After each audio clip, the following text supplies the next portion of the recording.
So I think a question came up when we had like free lunch with someone, and he was talking a lot about like, it's like who gets to be saved? Because he was like, there's the elect. Because he was like, the elect. Oh my goodness. Right? Yeah. Like, is there a certain number? Like, does God like he only chooses certain people? Versus like it's like God wants everyone, you know, and it's like how much agency do we have to respond, or is it like I guess it's like that predestination versus like, or is it Arminian? Like Right. he's kind of like talking about. Oh wow, and this person knew all that. Yeah. Oh, that's horrible. Yeah. Okay, So it's just like who gets to be saved, basically. Okay, this is like a theology question. From our perspective, the best thing from our perspective, we know nothing. We don't know who's going to decide for God, who's not. And so for us, on a practical basis, it's a bit irrelevant. Now for God, if he knows everything, he would probably know that stuff. And the difficulty with this is you have to figure out, okay, God and his sovereignty, if you will, versus people and their ability to choose. Which one do you think is greater is the big debate.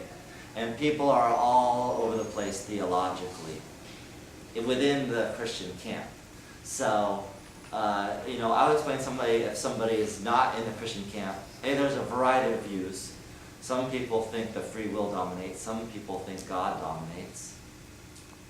But nobody has really had a conclusion to the matter. I mean, I have what I think. I think we have God, we have people. I think God tips the scales. So I think he decides. That's my, way of thinking. And also when you talk about free will, you need to be a little bit careful. Because free will is a funky subject. I could say, I could hold a gun to your head and say, go get money from your roommate or I'll shoot you. Well, by your free will, you might go steal that money because you don't want to die. But that's kind of an artificial free will. That's not genuine free will. A way we talk about in our days like peer pressure. So because of peer pressure, you're not operating out of genuine, true free will. I think, this is my opinion, I think what God does when he saves somebody, he removes all that artificial garbage. He pulls the veil back. And so that there's no peer pressure, there's no bias, there's just straight neutrality, total unbiased decision. And when he pulls that veil back, then the person will choose for God as a no-brainer. Because it just totally makes sense.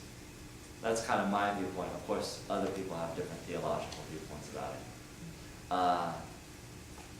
Does that kind of tackle it? Okay.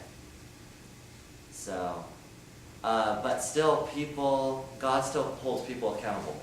Regardless of your theological viewpoint, God still holds people accountable for what they do. So we know that there's a peace in God where you're held accountable for your actions that are a peace where God controls. How you think those two go together is like a theological debate. So I wouldn't let a theological debate get between somebody and God.